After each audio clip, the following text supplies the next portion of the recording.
Good morning, everybody. Welcome to Clear Mountain Monastery, Saturday morning.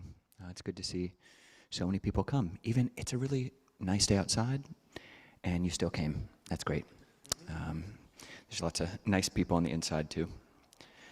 So we have a few announcements. One of them is that we're adding another Zoom meditation to our roster of daily Zooms. So every day, we've had it for the last couple years, I think, every morning from 4 to 5:30.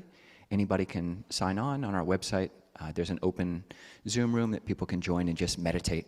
It's totally quiet, and we just ring a bell at the end, just kind of a forcing function to get yourself to meditate. And you can stay for any of that time that you like. You can stay the whole time or just a portion. And we also have the afternoon sits from 4:45 to 5:45, and we're adding a midday session, which will be from noon to 12:30, Monday through Friday. So if you have a lunch break at that time, then you can take some of that and be with Clear Mountain at those times. So that's one cool announcement. And let's see, Gary, I think you might have some announcements.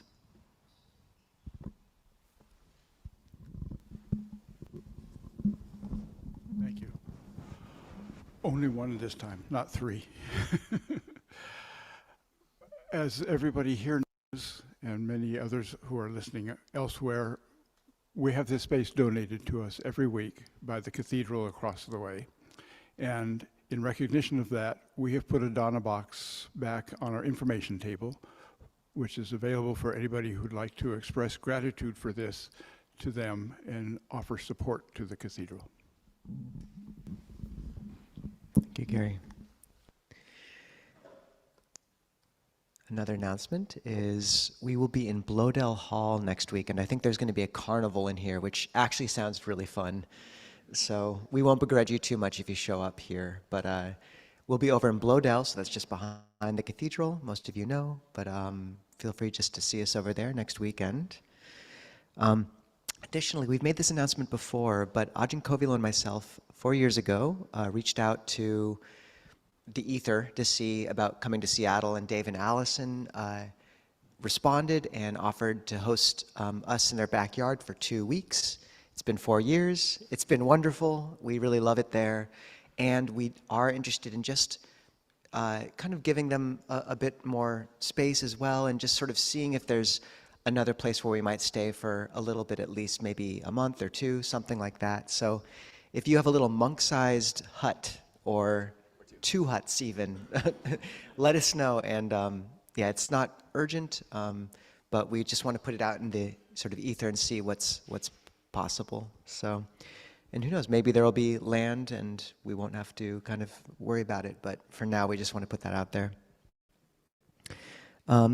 Additionally, if people can remember to get name tags after this, just remember, like, it can be really awkward if you're kind of talking to someone and trying to get their name, and at least this way the awkwardness is constrained to you, like quickly flicking your eyes down at their name tag with hope, so just encouraging people to use the name tags and even write on both sides of them, because sometimes they flip around and that doesn't help too much. With announcing respect for the Dhamma talk, one thing that we encourage is, first, there's restrooms out in the hallway. A good portion of them are 3rd grader sized, but you can use them and they don't lock. That's also a little weird. It's a risk. You can use them though. And there's also a neighboring bathroom to those in the hallway, which is adult sized and does lock. So during the session, if you could, the talk from 9 to 10:50, 11, if you can use those instead of this one, that would be great, just to kind of hold space here. Additionally, as a sign of kind of respect for the teaching, if people can hold off on coffee and tea until after things wrap up at about 11, that would be great as well. If you have it, you can drink it, it's okay. Just, we don't sort of want people going over in the middle of the talk if possible. It's not the end of the world. I think that's about it. Mom, please. Oh, Mike. I could do this. Okay. We have a retreat in June 8th and 9th, 7th and 8th in Twisp, Winthrop. For 2 days, we'll be teaching on the Satipatthana, Ajahn Kovilo and myself. If you're interested, just look at the website and you'll find a link to it there. It's really fun. You should all come. Most of you, some of you should come. It's a lot of people. Okay, with announcements made, we can all do some chanting together. So in the chanting books, on page 43 is the suffusion with the divine abidings. And chanting is a big part of traditional Buddhist practice, and see if there's some way that you can relate to it. The words are beautiful, certainly of this verse. And even if the words, if you're not yet down, see if just the feeling in your own body or just the interpersonal, communal flavor of chanting, see if that can really hit home. All right, page 43. Now let us make the four boundless qualities shine forth. I will abide, pervading 1/4, with a heart imbued with loving kindness. Likewise the second, likewise the third, likewise the fourth. So above and below, around and everywhere, and to all as to myself, I will abide, pervading the all-encompassing world, with a heart imbued with loving kindness, abundant, exalted, immeasurable, without hostility and without ill will. I will abide, pervading 1/4, with a heart imbued with compassion. Likewise the second, likewise the third, likewise the fourth. So above and below, around and everywhere, and to all as to myself, I will abide, pervading the all-encompassing world, with a heart imbued with compassion, abundant, exalted, immeasurable, without hostility and without ill will. I will abide, pervading 1/4, with a heart imbued with gladness. Likewise the second, likewise the third, likewise the fourth. So above and below, around and everywhere, and to all as to myself, I will abide, pervading the all-encompassing world, with a heart imbued with gladness, abundant, exalted, immeasurable, without hostility and without ill will. I will abide, pervading 1/4, with a heart imbued with equanimity. Likewise the second, likewise the third, likewise the fourth. So above and below, around and everywhere, and to all as to myself, I will abide, pervading the all-encompassing world, with a heart imbued with equanimity, abundant, exalted, immeasurable, without hostility and without ill will.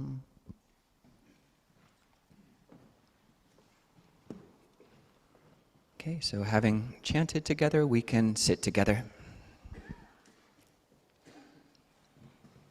And 3 things to pay attention to as we come to meditate. The first is the body, the second is the realm of thought, and the third is just the realm of the heart or mind.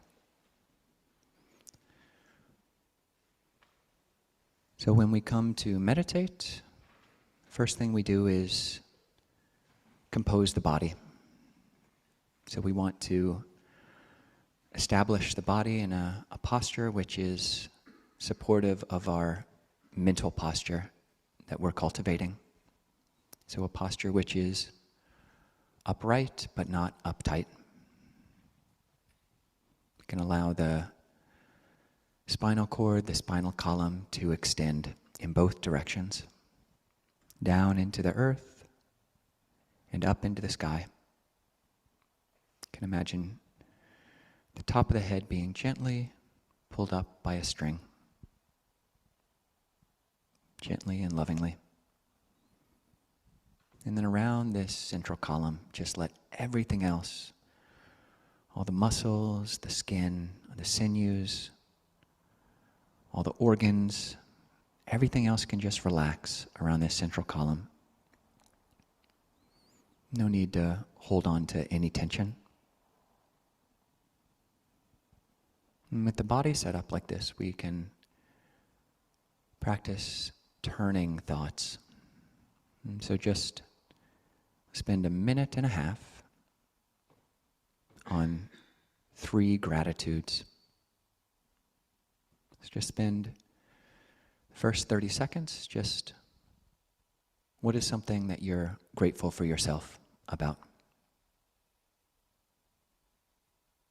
It can be something that you are experiencing in this moment, or just enduringly, or something you've done in the past.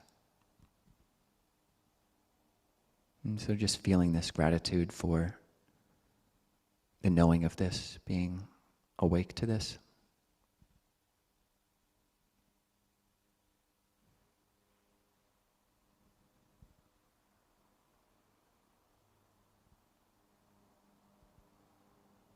And we can spend the next 30 seconds just thinking one aspect of gratitude for the Dhamma, or for true teachings. Just what's one teaching, can be from formal teaching the Buddha gave, or just any other true teaching that inspires your life and that you can bring into this moment of gratitude.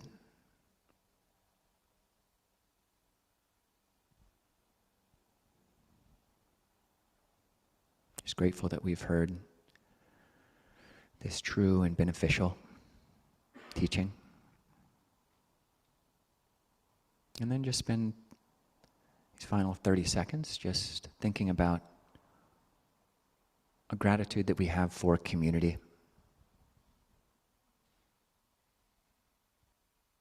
And it can be a specific gratitude. What specific thing are you grateful for, even about a specific person?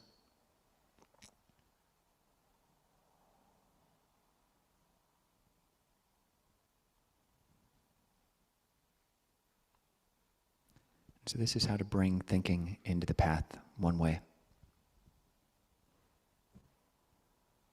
Actively cultivating gratitude in this way.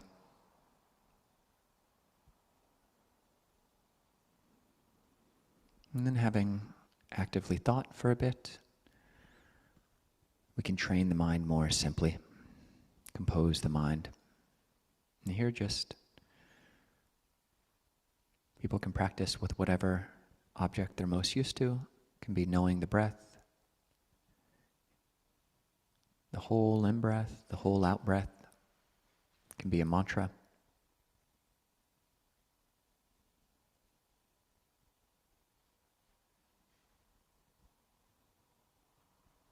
If you want, you can experiment with this 3-part mantra of Buddho, Dhammo, Sangho.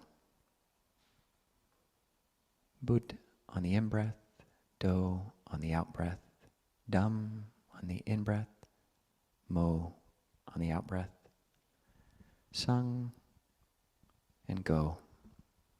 Buddho, Dhammo, Sangho. And this is an exercise in intention and awareness. Keeping this heart practice as simple and kind as possible. See if you can make friends with your breath in these next 15 minutes.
you look and your mind is elsewhere, thinking about the past, thinking about the future,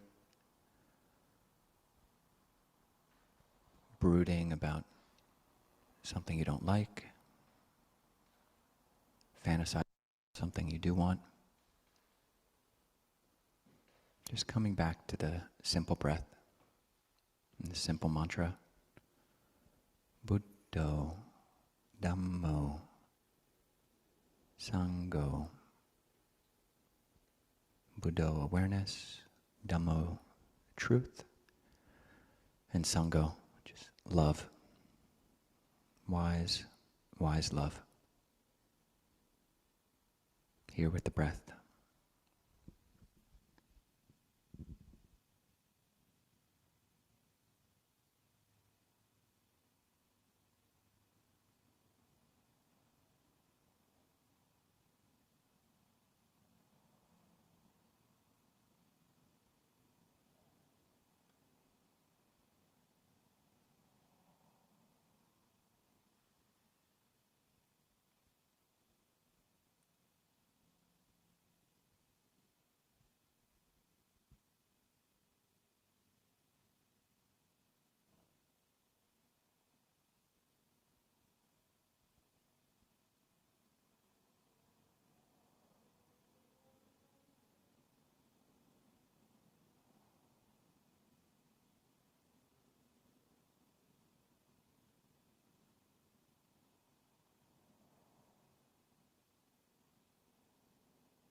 In the last few minutes, having been practicing presence, it can be good to extend that and to practice loving kindness more intentionally. So just embodying the choreography of what we were just chanting. So starting off abiding with a heart of loving kindness. So bringing the mind down into the heart space, not necessarily thinking about the heart, but feeling from the heart space. This warm space in the center of our chests. And a mind imbued with loving kindness is a mind that just wishes well. May I be well, and may all beings be well.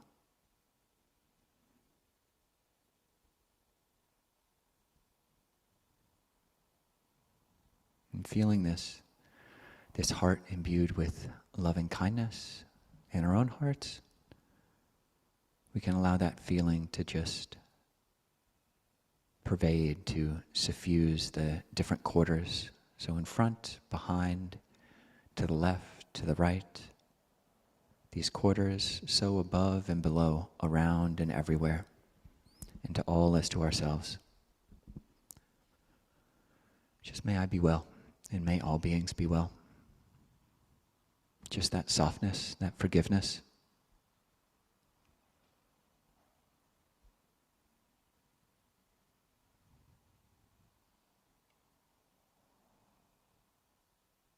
And eventually we can feel the whole encompassing world, with a mind imbued with loving kindness.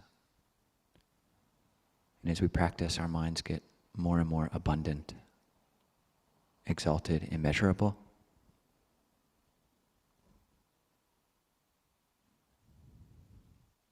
But when we start just a little bit of openness, just are the boundaries and the limits that we typically think are the default and the extent of the mind.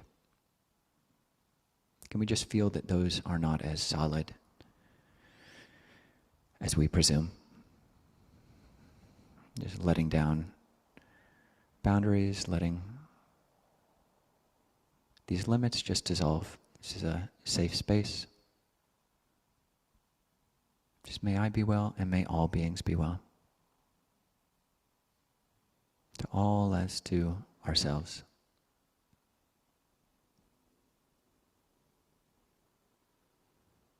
Just feeling that expanse, that kind intention.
Now we're going to chant to request a Dhamma talk. If you would like to join me, let's bow to the Buddha 3 times before we our request.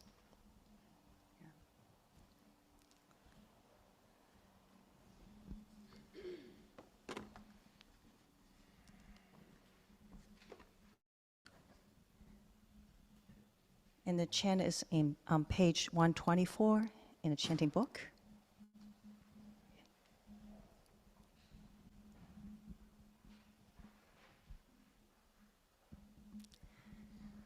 Brahmachaloka dipati sahampati katanjali annan Divaran ayachata santira santa pavajam achatika tese dhammam anukam imam bhajam.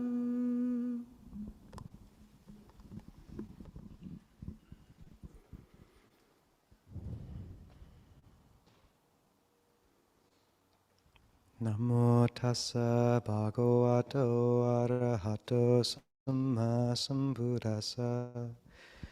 Namo tassa bhagavato arahato samma sambuddhassa. Namo tassa bhagavato arahato samma sambuddhassa. Buddhang dhammang sanghang namasami.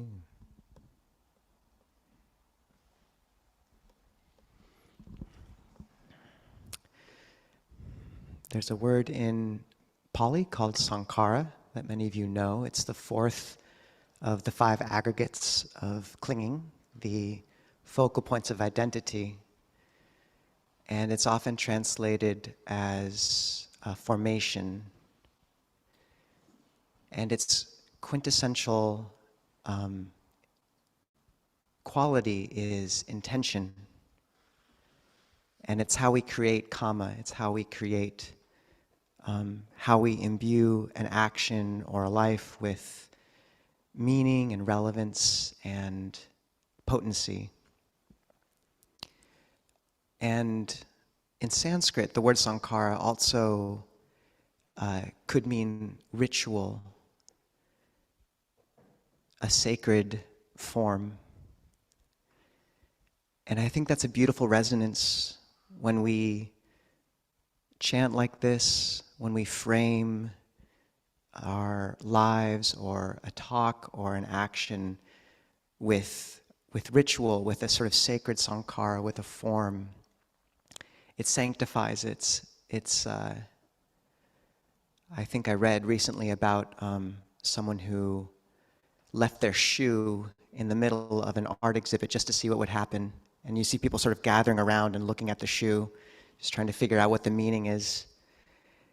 And so often, this is what art is you're framing something so, something you would usually pass right by that seems so mundane or simple.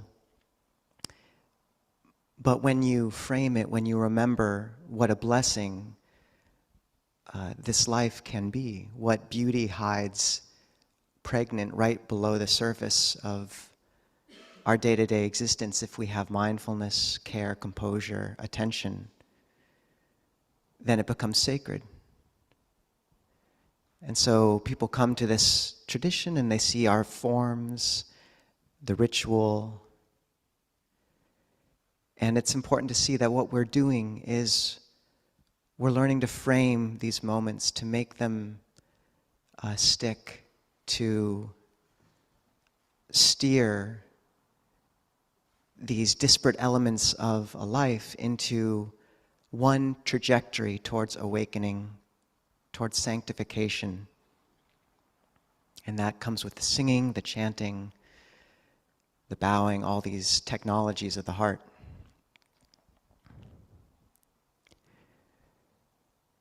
And it's the beautiful thing in that sankhara can also just mean our usual habit patterns, our traditional ways we move through the world, our personality patterns, these constellations of intention and feeling and memory. But it can mean something sacred too. And what that means is that a simple life, mundane existence, can become supramundane, can become transcendent, and a path to awakening if we only frame it with correct intention. The Buddha spoke about 3 kinds of kama. There's mental kama, verbal kama, and bodily kama. And of these 3, he said mental kama was the most potent. The mind precedes all things are mind-made. And act or speak with a wholesome mind, and happiness will follow you like a shadow that never leaves. This is the first 2 Dhammapada verses. The first is, all things are mind-made, mind is the forerunner. Act or speak with a defiled mind, and suffering will follow like the wheel of an ox cart. And you think of the images, those 2 different similes, like so many of the Buddha's images, there's such depth where the wheel of an ox cart is heavy, it's visible, it digs a rut. And a shadow is light. It's almost invisible if you're not looking for it. And so much of the path is like that. We cling to our suffering because it's all we know, because it orients us, because it's heavy and visible. Ajahn Amaro once had a nimitta, a dream, with Master Hua, one of the great masters of the last century. And Master Hua said, "Bright, loud, and mobile is the false. Subtle and indistinct is the true." Bright, loud, and mobile is the false. Subtle and indistinct is the true. And often when people meditate on the breath, they'll receive something called a light nimitta. And people miss it because they're looking for kind of a ball of light. But often what it is instead is just a brightening of the whole mental space, of the whole visual field. And you can miss it because you're looking for something singular, confined, but it's your entire quality of experience. And similarly, people miss the effect this path has on their lives, because often what it is you begin to practice, and 1 or 2 or 3 years down the road, you realize, you look up, and you realize that the whole quality of your mind and heart are brighter. It's not necessarily one single thing. Maybe your life looks almost the same as it did before, with the same relationship, the same job, but at the same time, everything has shifted. I often talk about, we so often measure our life on an XY axis of gain and loss. But when we begin to practice, it's as if we open up this whole new Z axis, and you find experience deepening and widening and broadening. And this is how, if we bring transcendent kama, intention, to a life, then it transforms it utterly. And people often ask, okay, if there's no self, what carries kama? And this is kind of getting it backwards. It's thinking of kama in terms of a self, a nucleus of identity travels, and kama happens to it. But in Buddhism, it's rather the other way around. Kama is continuity of habit and intention and craving. And one of those habit patterns is the feeling of self. And I think one of the best similes is of a river, where a river, you can usually identify its banks, its curves, but the water passing down it is always different. And yet you can spot over the course of days or years becoming familiar with it, oh, there's an eddy. These are the habit patterns. There's an eddy, there's a whirlpool over there. Here's where the water becomes rough. Here's where it's smooth. Here's where it reflects the sky. And similarly, Heraclitus said we never step into the same river twice, but I think the Buddha would say we are never the same river twice. We are these flows of habit and intention. This is kama, and it's true over the course of years. The whole course of that river can change. It can silt up, the banks can become wide or shift. But, and I think this actually merges well with an analogy Ajahn Sucitto gives, where he says that the mind is like a river carrying all these objects, and we don't need to clear away all the objects. We just need to clear away enough of the objects that we can see the water underneath. And that's good, because most of us have girlfriends and boyfriends and jobs floating along that river, and it's pretty crowded, and family and old memories and grudges. But all we have to do is clear away enough that we can see the clear, bright intention running underneath, and understand that that is the quintessential ingredient.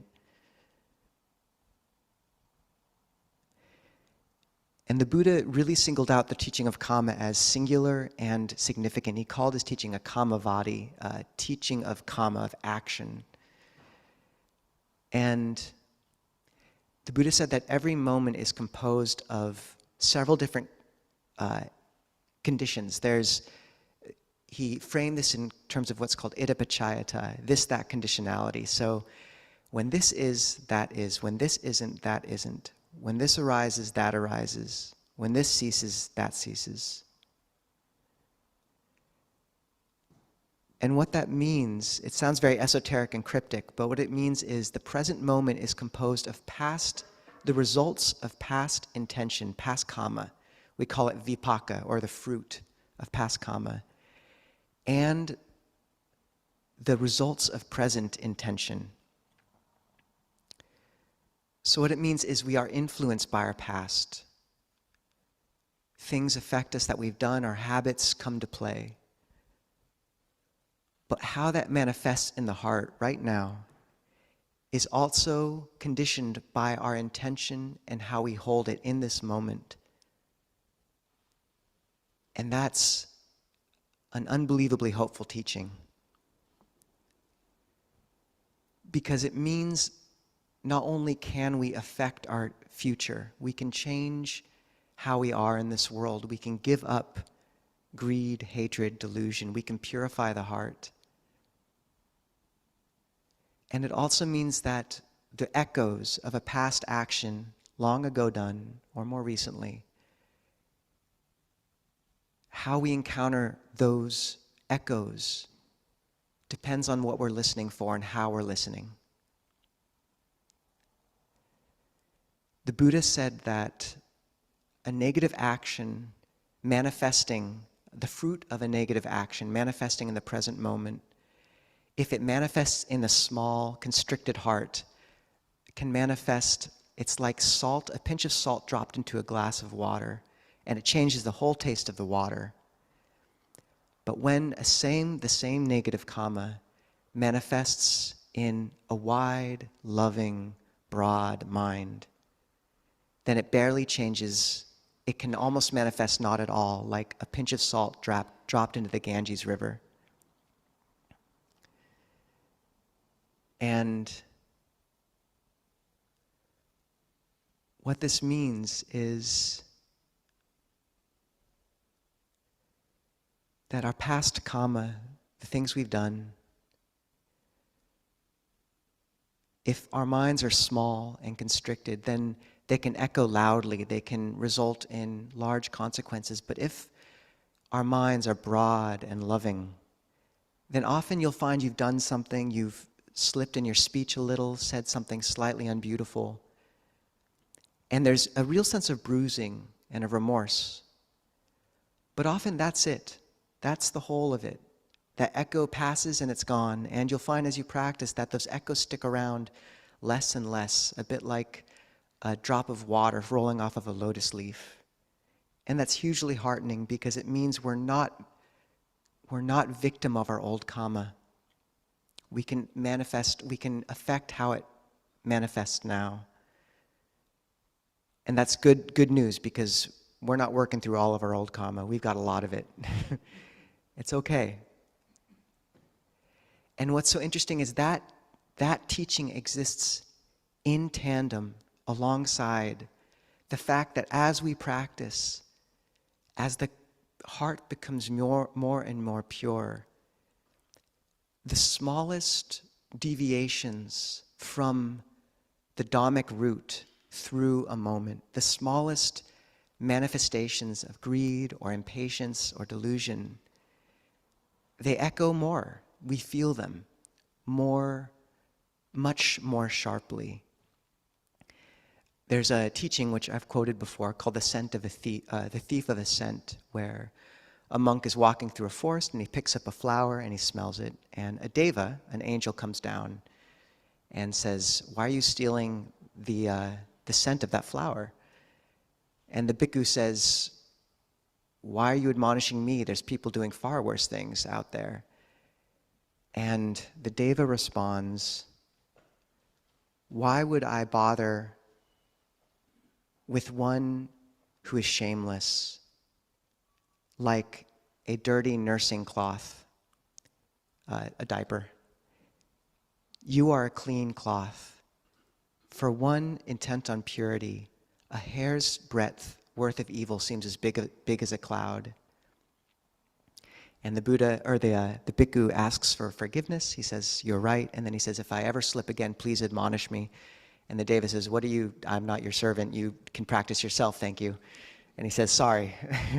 It's one of those little details in the suttas that's just hilarious, but it's there. And we were talking to there's a bunch of monks on Vashon. They make coffee and beard oil, which we do not, but they also are really wonderful. And we talked to one named Father Nicodemus, and he said, as you practice, the smallest deviations feel like a sin. You know, maybe a saint forgets to pass the salt, and it just sticks in his heart like, I forgot to pass the salt. But for him, that's where his practice is at, is remembering that. And that has to be held correctly. Obviously, you don't want to become overly self-critical or perfectionist. obviously we all forget to pass the salt, and smelling flowers is okay for most people. But what it does mean is over time, our sensitivity to those deviations becomes so beautifully vivid. And it's a gift, because if we were forced to operate at that level of refinement right off the bat, it would be too much. But this path is a spiral staircase, and as you refine, those small blemishes stick. And more, the language of right and wrong becomes less relevant, and that of beautiful and unbeautiful become very relevant. And so often, you'll just find that what sticks is maybe having been a little impatient in a conversation, having jumped in a little too quickly, having reacted. And to know that this is a sign that the cloth below the brightness of the mind is becoming more luminous, that those Mars become more distinct. And that somehow this sensitivity to deviations from the path become viscerally apparent, even as the actual echoes of that kama can become so much less. Even as we're cultivating a broad mind, it's also a mind very sensitive to these things.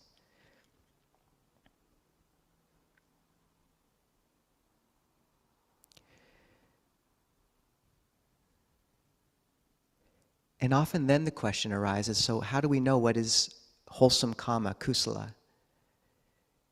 And many of you know the term kusala comes from the word kusa grass, and it's a sharp type of grass that if you tried to grab it incorrectly, it would cut the hand. So the Buddha's word for skillfulness, kusala, it's a skill. We develop a skill in operating beautifully in this world. And so then learning what is kusala. And so often it's actually not acting. So often our impulse is to act from the place of doubt or anger. And I think one beautiful way of looking at the ordering of the Four Noble Truths, acknowledging suffering, seeing its cause, craving, and letting go of craving, feeling and realizing the cessation of suffering, nibbana, peace, even a momentary, for the sake of this conversation, even a momentary feeling of peace, and then cultivating the path. What it means, I think one way of thinking about it in this context is when we're overcome with doubt or anxiety or a need to act, we're still caught in the first and second noble truth, and that's when your duty is to stand under dukkha. Understand, you need to stand under it and just feel how it feels in the heart, and don't act from that place. That's your job in that situation, is to not act from there. And then when the fires have died down, when your impulse to jump into the conversation and be a part of something you feel like you're missing out on, when your almost irresistible impulse to respond to something you consider unjust or to eat the whole thing of cake, whatever it is, when it has faded and you find yourself standing in that clarity and coolness of the third noble truth, that's when the fourth noble truth of the path emerges. That's when you can see clearly. So often right intention and cultivating a wholesome approach to kama is just learning to not act from a place of craving and anxiety or anger, from those waves of delusion, and holding still enough that we can wait until a wider vista opens on the other side of the first and second noble truth, and we see our route forward. And that's very comforting when you're in the midst of doubt or anger, just to know your job is as simple as not acting from that very often.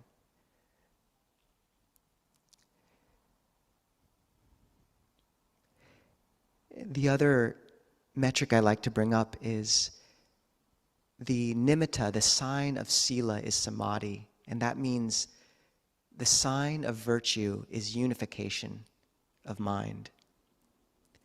And how I take that is when you have a question, when you're debating whether to do something or not, whether to keep using your friend's Netflix password or not, those little things, you know, and you find yourself circling around it, that in itself is your answer. The sign of good virtue is the ability to put something down. So even if there's another answer to that you could think of, the fact that not putting it down is making your mind unable to settle is its own answer. Put it down. That's virtue. And that's such a simple metric. And often it's so useful because when the seas are rough, you want to look out to the horizon and find the right landmark. You want to see as far as you can. When things are especially stormy in a relationship or a job, the impulse is to try to get a picture of the whole landscape and find the perfect decision. But often in those moments when the waves are highest, your only real decision is to steer into the next wave so you don't capsize. And that means counterintuitively coming as intimately right to the space of the heart as you can and feeling from there what makes you feel strong, what makes you feel weak, what makes your body feel integrated, and what makes you disintegrate, what makes you kind of slouch, what makes the mind unable to settle, what makes it able to settle. That is your compass.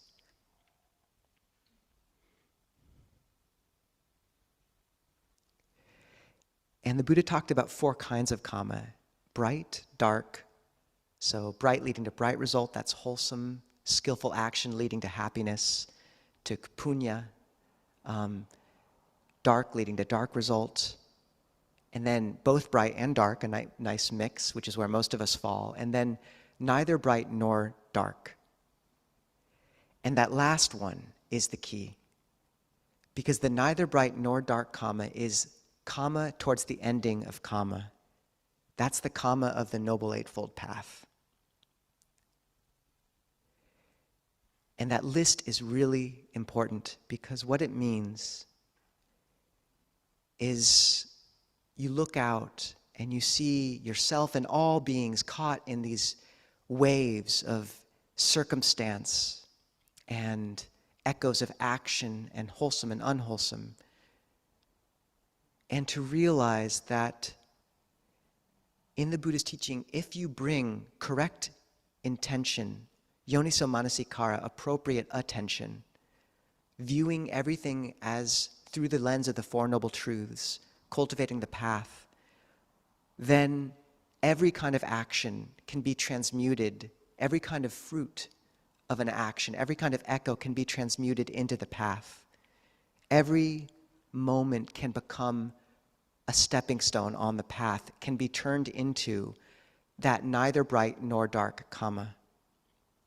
You read the biographies of the great masters, and often their lives are filled with difficulty and challenge. But because they used each of those in service of cultivating patience and love and compassion, then they became stepping stones. One of the most foundational axioms of cognitive behavioral therapy is a stressor faced voluntarily is curative. A stressor faced involuntarily increases anxiety. So we got a lot of stressors. We might as well face them voluntarily. And that's what the Four Noble Truths allows us to do. If you really look at the difficulties that come your way as the things that don't go the way you wish them to, as chances to practice. Because if we didn't have difficulty, what motivation would there be to separate out the knowing element of the heart from the conditions of the world? What motivation would we have or ability to cultivate love and compassion? Longpo Liam says there are no obstacles, only worthy adversaries. Han Shan, a famous Zen master, said, after a time, the whole path becomes pleasant. When things are pleasant, they're pleasant. And when they're painful, it's a chance to use your Dharma strength, which is pleasant. I really like that.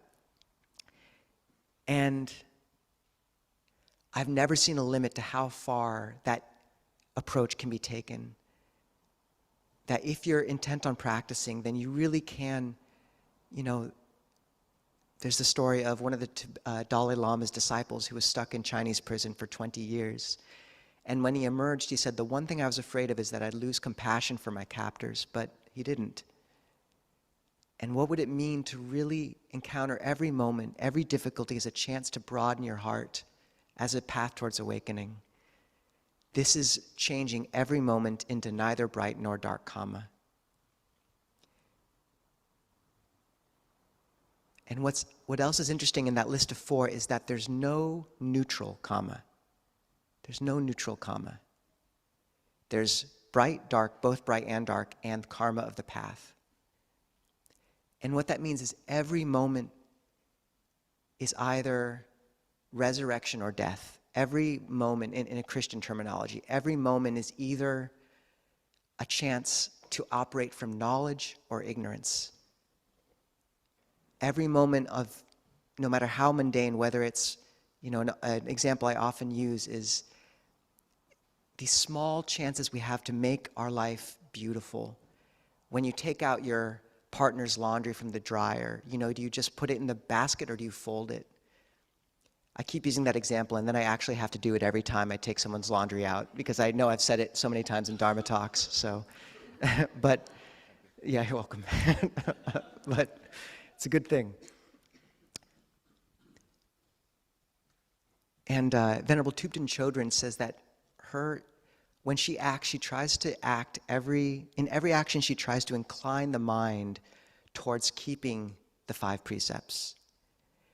And what that means is not just keeping them at their bare minimum, not just kind of brushing the ant off of your leg in a sort of haphazard way, but how can you incline the mind towards that ethos into the future? And that means gently taking the ant off your leg, placing it on a bush outside, maybe giving it a little bit of metta on the way out. It means putting away the dishes carefully and quietly.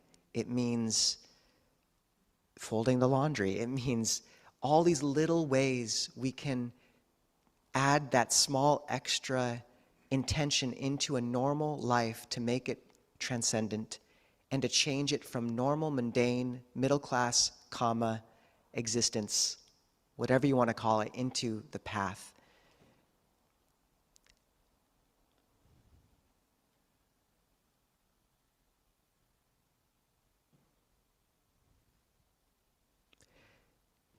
And maybe the final thing to speak about here is forgiveness.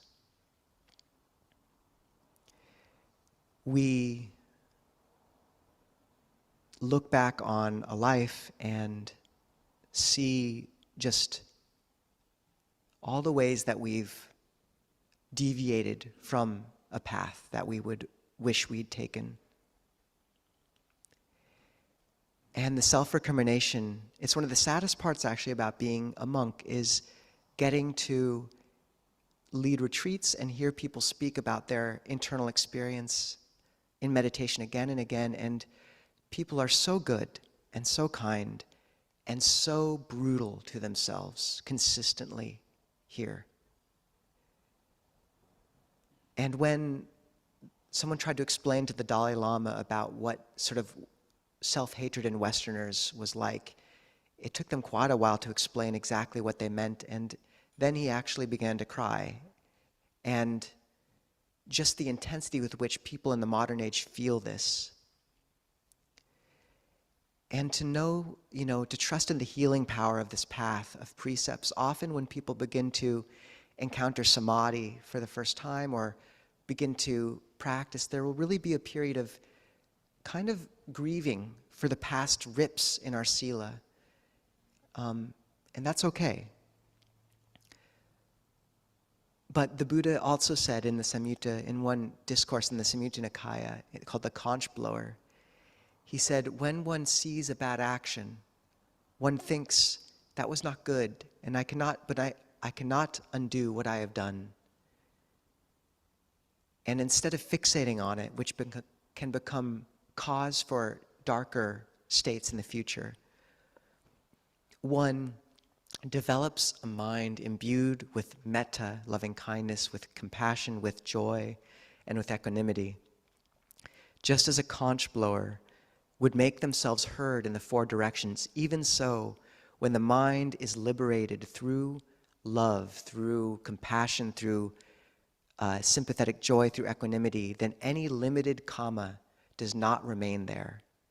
any limited karma does not remain there. This is the Ganges River. If you develop love, compassion, the broad mind, then those echoes fade. And to know that much of what our mind struggles against in any situation or vision of another, of ourself, of how the world is the sense of it shouldn't be like this. It shouldn't be like this. Someone was quoting kind of one quote recently, expectations are pre-planned resentments, or expectations is a reservation for future resentment, which I also appreciated. And we all have this experience. This is the power of understanding conditionality, of wisdom, of a broad view, is when you understand how something manifests, when you learn why your boss is acting the way they are because of how their home life is right now, or what happened to them when they were a child. There's this sense, we've all had this experience, I think, of like, oh, of course they're like that right now. Or maybe you realize you're like very grumpy, and then suddenly you realize you haven't eaten yet. And it's that simple. Just as soon as you understand what's causing the moment to be the way it is, the heart grounds and releases, and a huge amount of the suffering just goes away. The heart is broad enough to hold everything if it has wisdom. And similarly, when you look back at who you were, back then, with that much wisdom and that much greed and that much hatred and that much delusion and that much kindness and the conditions that manifested then in your childhood and the experience as it was, that's what manifested in that moment. It wasn't skillful, perhaps, but those were the conditions. And self-forgiveness rests in a sense of understanding conditionality and respect for conditionality. Just understanding this was how it was at that time. And can you accept that and put it down and have compassion for yourself as you were? Longpo Viera Dhamma says, humility is a love of reality. Humility is love of reality. And I love that vision of karma, because what it means is you can forgive who you were as only knowing what you knew back then. And every beautiful intention and action you put into play here can be a condition for future, can be a gift to a future self. There's a great Simpsons I've heard of where Homer drinks a bottle of vodka and a can of mayonnaise. And Marge says, "That's a bad idea, Homer." And he says, "Oh, that's future Homer's problem. I wouldn't want to be that guy." and so we want to avoid that. But this idea that every action you do right now is a gift to a future, and it echoes out. And it can be simple, it can be manifest in a daily existence. It can be as simple as keeping loving kindness in your heart through a normal job, through a relationship, or through more. But in the end, it's the path towards awakening, and I wish you all the best on that path. Handamaya Dhammakataya Sadhu Karandaramase Sadhu Sadhu Sadhu Anumodami.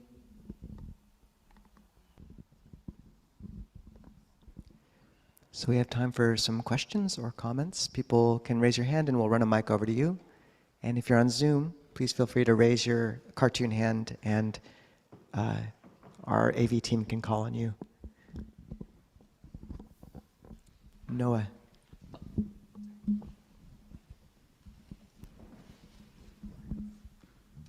Thank you for your talk today.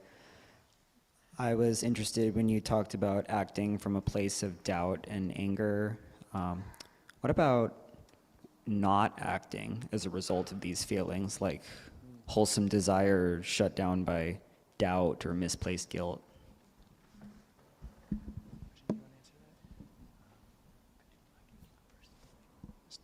No, thank you. Good point. Yeah, that's not good either. So I'd say if you my sense is like there's no clear instruction for exactly when an action will be wholesome or unwholesome or inaction, for example. But my sense is as you practice, you really begin to feel it. And it's sort of, if you aren't acting and you just feel the kind of a wholesome impulse to keep, it just keeps coming up. And then I think you can begin to trust that. And it takes perhaps a few iterations of that same pattern. And just to start to recognize the voice of, quote unquote, Mara and the voice of, quote unquote, the Dhamma internally. And often Mara has kind of an oily voice, like a bit weaselly or afraid. And the voice of the Dhamma often, we're just personifying him for the sake of this question, but it's a very clear voice. And even if it's telling you to act right now, just you need to do something right now. And just to kind of get a feel for those two tones, I think. But yeah, that's certainly something that can happen to people, absolutely. And we do have this bias towards action, both in the positive and the negative. And on the positive side of things, you see this when you start training in precepts, when you take on the idea, I'm not going to kill, I'm not going to steal, I'm not going to do sexual misconduct, I'm not going to lie. And those not doings, those abstentions are kind of harder to see, but it's definitely not the case that it requires less effort, especially if it's a new habit. Like if we've been lying our whole lives and have been living in families and cultures that say, oh, everybody lies, don't worry about it, then the will and intentions and repeated intentions that it takes to actually refrain from that, that's a lot of non-doing, and that's real, and it does have fruit. It becomes a habit itself. So yeah, respecting both sides of that equation, that doing and not doing are karma, our action, our habit, and will have an effect on how we experience things, both when we're trying to do good and when we're trying to refrain from that which is unhealthy for ourselves or others. So yeah, respect. I think a wholesome respect for this process of habit creation. Yeah.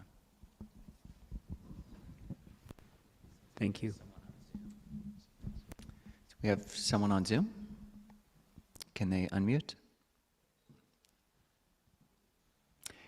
And Cheryl, maybe would it be possible to turn to... And we can come back to that person as well.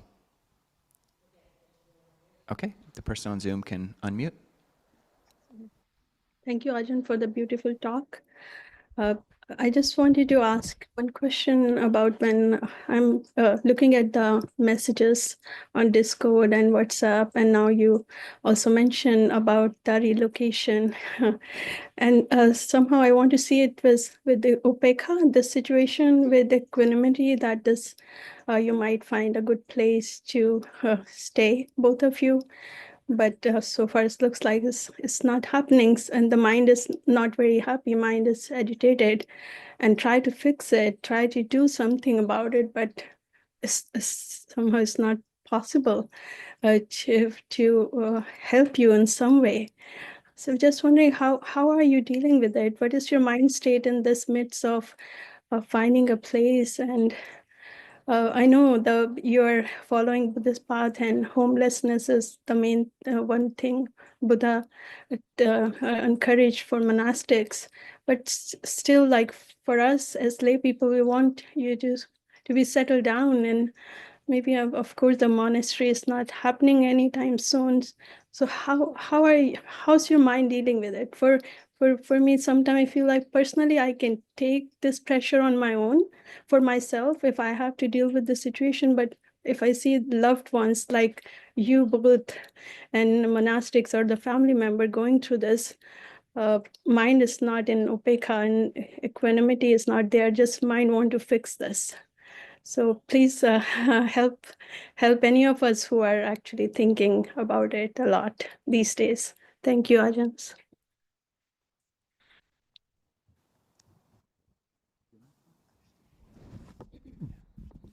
Yeah, thank you, Vandana.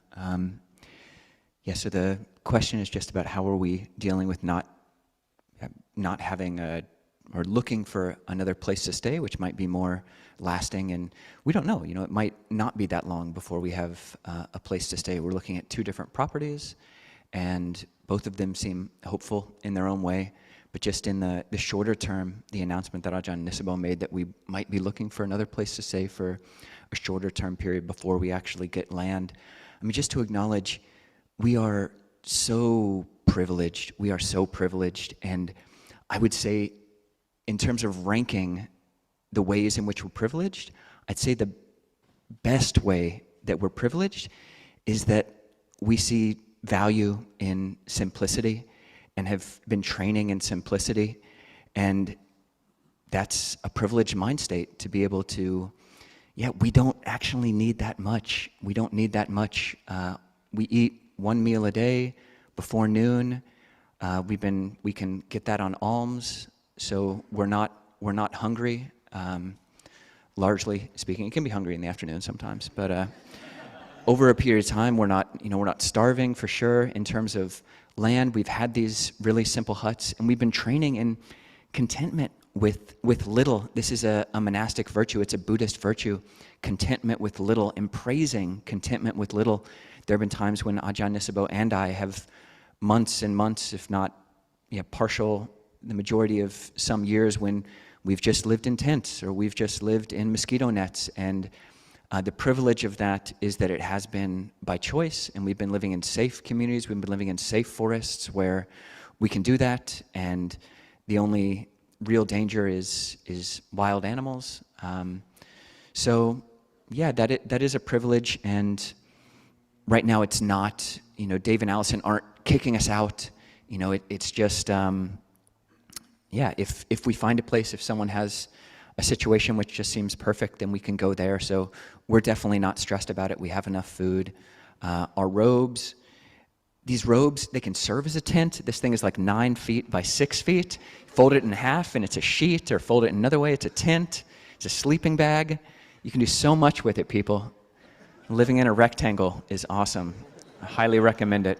So yeah, just grateful for this Buddhist cultural value of contentment with little. So Ajahn Kovilo's great at contentment. It's sometimes we fast and we don't always have to shave if we're fasting because we don't have to go in for alms. And I learned that one of the reasons Ajahn Kovilo doesn't shave every day when we fast is because he's preserving the razors, which is really good. So, and no, Vandana, thank you for your concern, but we really are delighted with our situation, and it's beautiful at Dave and Allison's, and other things might or might not open up. But one thing to emphasize is the whole, we don't know how we feel about when land's going to actually, it's going to be an adventure when land comes on the radar. It took me 2 weeks to install a towel rack in my kuti. I'm sort of a bit concerned about actually having to build a monastery.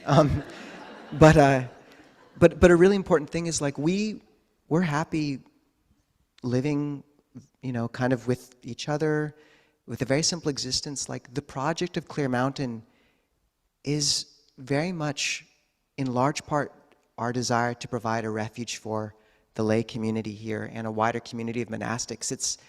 It's really framed as a gift. There are places where we could go in Thailand and just live alone very simply right now if we wanted. So no, we feel like we're being swept along on very deep waters here.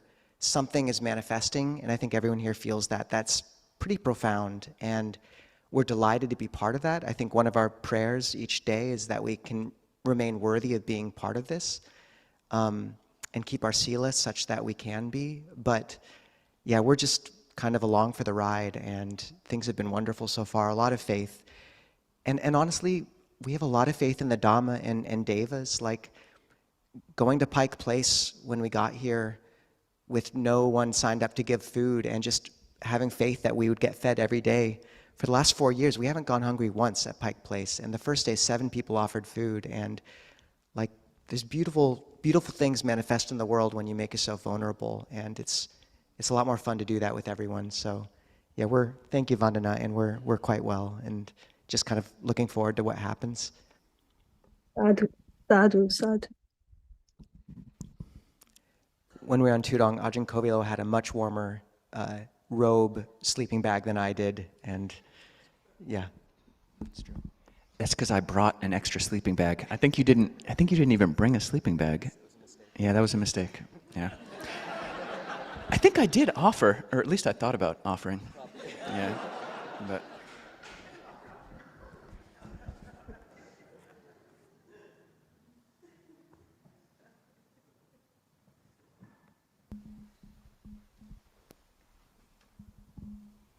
Thank you so much. This talk really lifted my heart.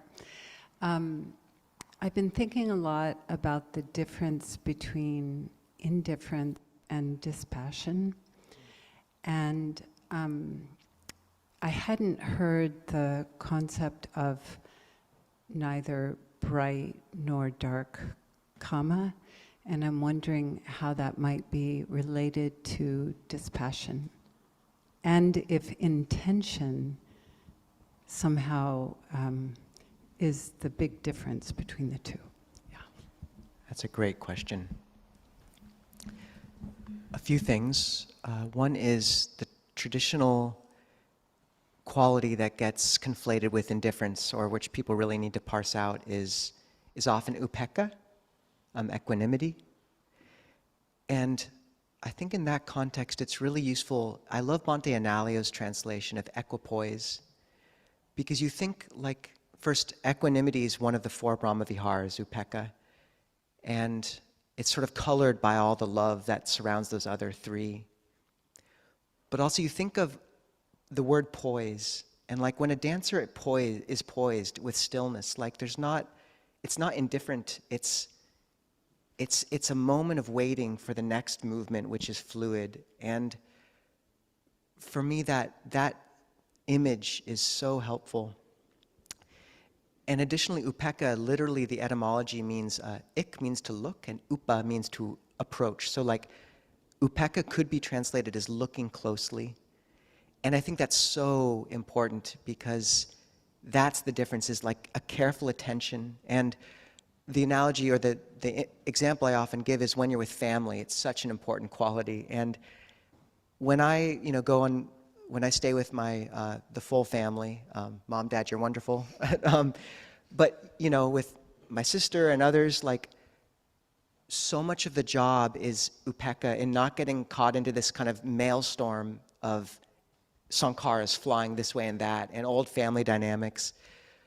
But I find that if I just have my intention not to get caught in those, but keep watching closely, within about 3 or 4 days, there'll usually be like 2 or 3 moments where there's a crack, and like I can really touch. I'll find myself like sitting across the table from my sister, and it's quiet, and we actually get to talk, about our hearts. And like, for me, that's the difference, is you're waiting, you're watching closely for the moment when the other 3 Brahma-viharas can manifest. And as to dark and bright, neither bright nor dark kama of the path. Majjhima Nikaya 117 talks about how every path factor becomes transcendent when 3 factors circle around it. Right view, where one knows this is right, this is wrong, and right mindfulness, wrong, right action, wrong action. Right effort, so one makes an effort towards right action and towards refraining from wrong action, and right mindfulness, so keeping mindful of those. And he says those 3 factors circle around every view. And those 3 factors together, right effort, right mindfulness, and right view, compose yoniso manasikara, appropriate attention. So any moment you bring appropriate attention to is elevated to neither bright nor dark kama. It's elevated to transcendent path. yeah, very good, great question. Sussing out this difference between indifference and equanimity. And I think there's a Ajahn Chah quote about, when one's practicing equanimity, you want to have the equanimity of a monastic, not the equanimity of a water buffalo. And it's that the water buffalo equanimity, that's the indifference, that's just willfully blind, or it really is, it does come back to intention. And on the opposite end of things, there's sensitivity, the different types of sensitivity. You have the sensitivity of a connoisseur, and you've got the sensitiveness of a snowflake. And yeah, seeing which type of sensitivity and which type of equanimity or equipoise, as Bhante Analayo phrases it, which one we want to lean into. And yeah, it's great to be able to name these, to have them named differently, and to lean into the ones that we want to strengthen. So yeah, thank you. Maybe one more question?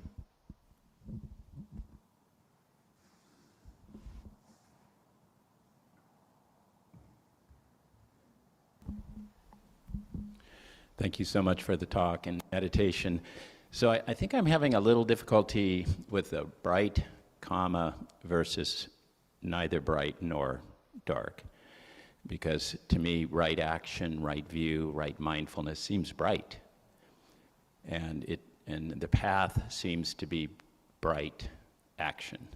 So I need a little more clarification about that. Yeah, this Majjhima Nikaya 117 really is a useful one in this. So the word for bright action resulting in accumulation is how the Buddha puts it, is punya. And it means merit. And it means happiness. The Buddha says, do not underestimate punya, boon in Thai. Merit is happiness. And, often this is like giving and with the intention of getting something back from it. And often you will receive something back from it. People will know you're generous. And the path is one both of cultivating that bright karma and at the same time taking, Bhante Gunaratana says, what transforms that into path karma is you undertake each of those actions with the intention, nibbana paceo homi, asava kaya paceo homi. Asava kaya homi? Yeah. So may I develop towards nibbana, and may I give up the defilements, which is appropriate attention. So you're right, like it's a strong Venn diagram, and sometimes they can be perfectly aligned, but it's the difference between me giving a cookie to Ajahn Kovilo, knowing that he's kind of owes me a cookie tomorrow, maybe, versus, I should try to give you a piece of tofu today. Yeah, it wasn't, anyways. But it's the difference between that and giving it with the intention of like, I'm doing this as a factor of the path, as a chance to give up self, and let go. So similar, it's a good question, yeah. It was a good piece of tofu. It wasn't just like a little tiny one. Yeah, I was content.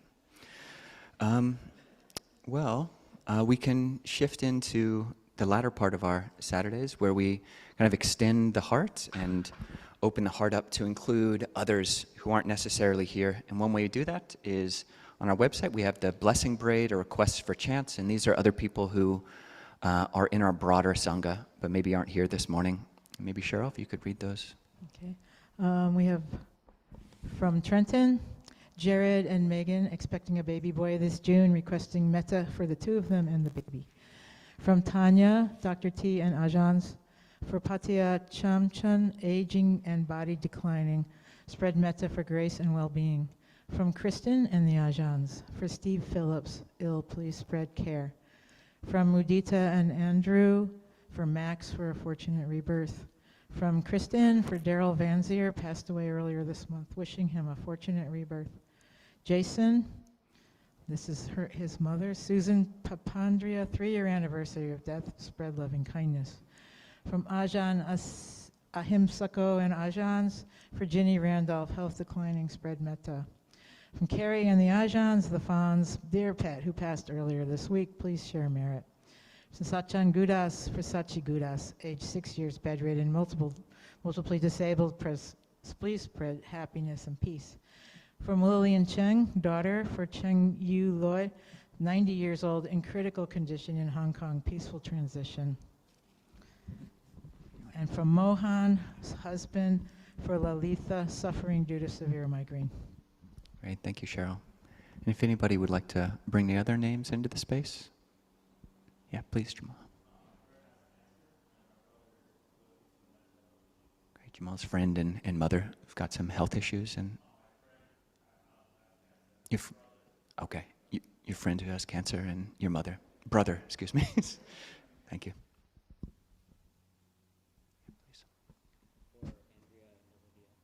Andrea and Olivia.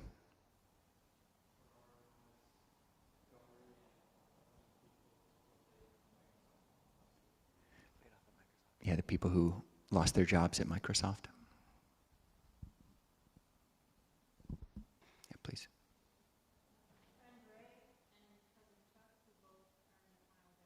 Ray and Chuck, who are in their final days. Willis. Willis. Yeah, please. This is a very large one. Remember that this is Memorial Day weekend, so all the people who've been involved in war have lost their lives. Yeah, for all the people who've... Yeah, for all people who've lost their lives in wars, and may that be cause for non-war in the future.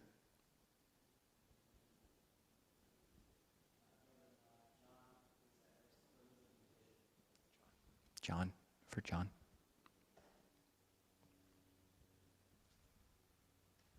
Yeah, please.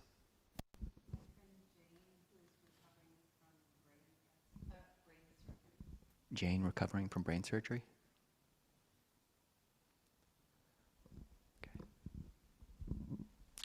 Noah, recovering. Okay, we can hold those people in our hearts and turn to page 83, verses on the Buddha's first exclamation. And if you're on Zoom, you can find the link to the chanting book in the chat. Same on YouTube or in the description. 83.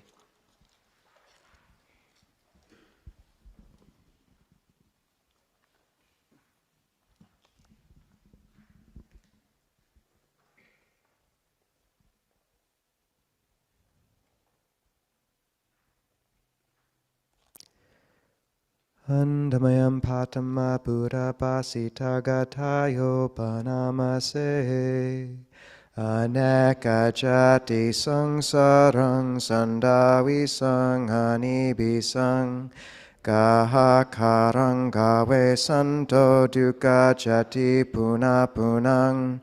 For many lifetimes in the round of birth, wandering on endlessly, for the builder of this house I searched. How painful is repeated birth. Gaha karaka ditosi punagehang nakahasi sabate pasuka baga gaha kutang visankatang visankaragatam chitang tanhanang kaya achaga. House builder, you've been seen. Another home you will not build. All your rafters have been snapped. Dismantled is your ridgepole. The non-constructing mind has come to craving's end.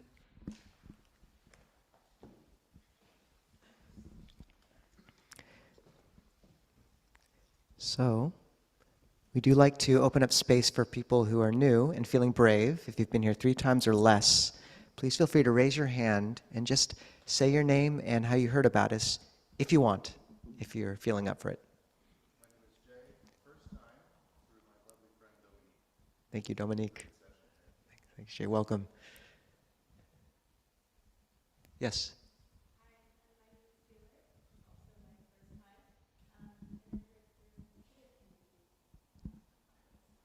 Welcome, Taylor.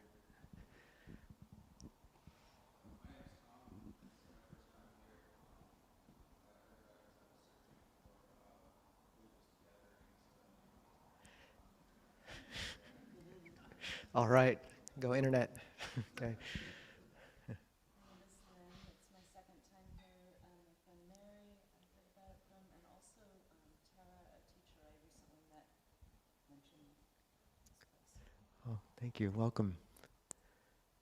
My name is Sue, and I You came what? Oh, great. Way to go, son. Okay, good.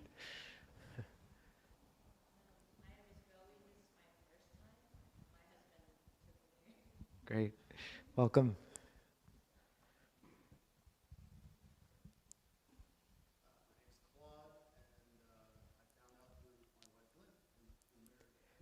Way to go, trifecta. Lynn, Mary, Lynn, Claude. Good. Okay. So welcome, everyone. And just before we wrap up, most of you will know, monastics in our tradition don't touch money. Everything here is freely offered. Please take some of the books in the back. They're all free. A bunch of people are generous enough to bring food to share. Please help eat it.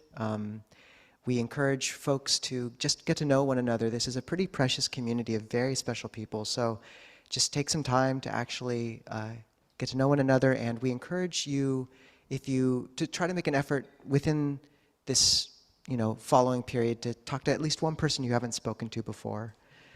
And additionally, just feel free we'll have quite a few really interesting events coming up these coming months. A visit by Longpo Sona, Ayananda Bodhi, others, Bhante Rahula. So feel free just to sign up for our newsletter and all that fun monastic QR code stuff. So, one last announcement. We like to celebrate celebratory worthy things, and on Monday is actually Jayanta, who's come all the way over here from Germany. Monday will be her 10-year anniversary of keeping the 8 precepts. The 8 precepts, that's not eating afternoon for 10 years, everybody. Plus not lying on a high bed or going to see entertainment and all sorts of that stuff. It does become fun, not going out to see fun, finding it internally. So we've got this gift, which you can come, you want to open it, Ajahn? It's a nice Buddha, which has been on our shrine and was offered by Ayananda Bodhi. So, sadhu. Way to go. 3 big sadhus for Jayanta. Sadhu, sadhu, sadhu. Okay. Just because we're allowed to embarrass Jayanta this once, she flies out here all the way from Germany to be with us, and it's kind of a home away from home. And even when she's in Germany, she's still up meditating with Ajahn Kovilo on Zoom at like 2 a.m. a lot, or very, very early. So it's not 2 a.m., but it's really early or late, very often. So we're just very glad that you're part of this, Jayanta. Thank you. Those who want to can bow to the Buddha.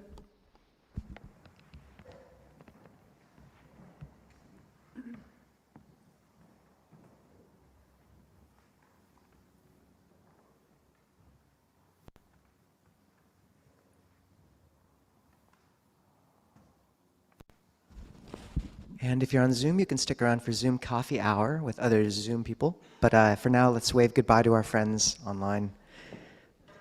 Sadhu. Okay. And if